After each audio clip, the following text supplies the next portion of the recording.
Bonjour à toutes, bonjour à tous, c'est Stéphane des échanges de savoir de Snare et j'espère que vous avez la patate. Aujourd'hui, petit point zététique, pas prévu au départ, c'est un peu spécial. D'ailleurs, le point 6.3 devait être mon point sur le nationalisme et le racisme en pseudo-archéologie, mais c'est pas grave, ce sera le suivant, le 6.4. Alors pourquoi ? Vous le voyez dans le titre, il y a eu des rebondissements. De nouvelles informations sur les aventures de Thierry Jamin et son Alien Project. Alors on repose au contexte, même si je vous conseille vivement de voir l'épisode précédent, Thierry Jamin, c'est un aventurier français vivant au Pérou qui, avant son intérêt pour les extraterrestres, recherchait les cités d'or.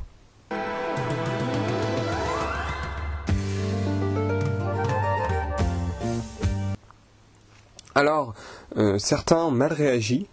Quelques personnes n'ont pas aimé que je critique Thierry Jamin, pensaient qu'il était de bonne foi, on va en reparler.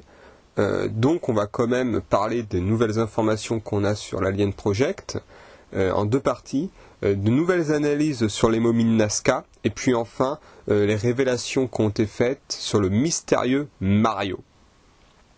Donc l'analyse des momies. Alors, qui a analysé ces momies de Nazca ? Tout simplement plusieurs spécialistes, dont des personnes qui s'y connaissent en anatomie. Et il y en a un qui a réussi à se procurer les radiographies originales des momies de Nazca.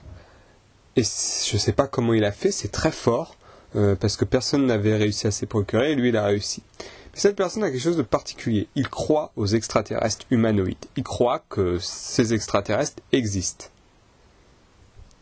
Eh bien, il a dû être déçu en voyant les informations qu'il a reçues sur les momies parce qu'il s'est rendu compte qu'elles étaient fausses. Et donc il a remarqué qu'une des momies, je vous l'avais montré la dernière fois, je vais vous la remontrer au montage, qui semblait être faite de bâtons et de pierres, était sans doute faite effectivement de bâtons et de pierres. Donc c'est embêtant. Il remarque également pour d'autres momies qu'en plus de restes humains, et des restes d'animaux en fait ont été utilisés, comme par exemple un crâne de chien. Donc voilà, on est embêté parce que le gars il croit aux aliens humanoïdes, du coup il est intéressé par l'histoire, il se penche sur le sujet et il se rend compte que les momies sont fausses. Il y a de quoi douter, n'est-ce pas ? Donc Thierry Jamin, il essaye de s'en sortir en disant que ce ne sont pas ses momies à lui, mais celles de Paul, un autre individu s'intéressant à l'affaire, qui sont fausses.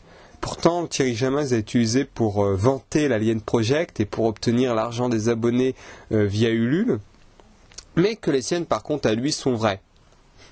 Le souci que j'ai avec ça, c'est que Paul, comme Thierry Jamin, ont reçu leur momie de la même personne, le mystérieux Mario le Hackero. Pour ceux qui ne suivent pas ou qui n'ont pas regardé la vidéo de la dernière fois, je vous rappelle qu'Hackero veut dire pilleur de tombes, c'est pas joli joli. Donc, combien même vous pensez que M. Jamin est honnête ? Et j'ai pu constater que 2-3 personnes qui ont commenté le pensaient, il y a eu quelques pouces rouges. Je vous invite à douter par contre de l'honnêteté de Mario. Il a donné de fausses momies à Paul, alors pourquoi pas à Thierry Jamin ? Donc ce qui amène évidemment à la deuxième partie de cette vidéo et aux révélations toutes fraîches sur Mario qui a été identifié. Donc, deuxième partie, je disais, qui est Mario ? Alors, pas le personnage de jeu vidéo, évidemment. Alors, il prétendait s'appeler Mario Peruano. Il prétendait pas vraiment, on savait tous que c'était un pseudonyme. Mais en vérité, il s'appelle Leandro Benedicto Rivera Sarmiento. Et alors, ce monsieur a été interpellé en 2010 par les autorités péruviennes pour trafic d'antiquités avec des restes humains dans ces antiquités. Il était alors membre de la banque de Haqueros, Palpeños de Ica.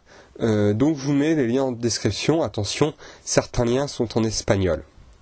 Donc Mario a confirmé lui-même récemment sa véritable identité. Donc il s'agit de Leandro Benedicto Rivera Sarmiento.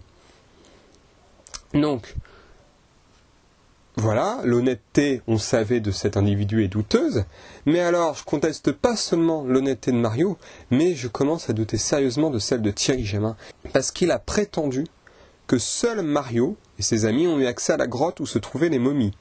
Mais des photos de lui visitant cette grotte ont été retrouvées, ce qui rend l'affaire encore moins nette. Donc on va dire je m'acharne car j'en rajoute une couche, mais franchement, on sait que Mario le Hackero est un imposteur, et que Thierry Jamin ne dit pas tout non plus. Donc voilà, ce sont les rebondissements du mois de septembre 2017. C'est très récent et ça nous éclaire un peu plus sur l'affaire des momies de Nazca. Après, vous pouvez croire ce que vous voulez. C'est aussi important, vous pouvez croire aux extraterrestres si ça vous fait plaisir, mais dites-vous qu'il y a un croyant aux extraterrestres qui a dit que les momies étaient fausses. Donc, doutez raisonnablement et dites-vous que c'est pas impossible qu'on vous ait menti et qu'on ait utilisé le fait que vous croyez aux extraterrestres. Donc du coup, le prochain point zététique sera vraiment sur le nationalisme, le racisme en pseudo-archéologie, mais il ne faut pas croire que les nationalistes ont le monopole de la déformation de l'histoire. Alors une chaîne que je vous conseille qui traite souvent du sujet, c'est Histony. Donc c'est quelqu'un qui se classe politiquement à gauche et ça s'entend dans son discours, mais il combat aussi les gens de gauche qui déforment l'histoire. Donc d'ailleurs, pour la petite histoire, j'ai débunké par écrit sur le blog d'association de la pseudo-histoire de gauche avec des personnes que je jugerais pro-soviétiques qui racontaient à peu près n'importe quoi sur la guerre d'Espagne et la purge qui a eu lieu des communistes anarchistes hostiles à Staline par les autres communistes favorables à Staline et sur l'écrivain britannique George Orwell qui était du côté des gens hostiles à Staline.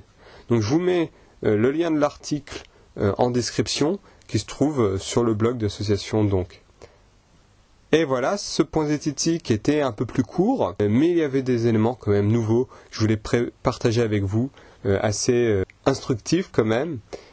Alors du coup, n'hésitez pas à aimer, partager la vidéo, à vous abonner à la chaîne et je vous dis à très vite pour un nouvel épisode. A plus.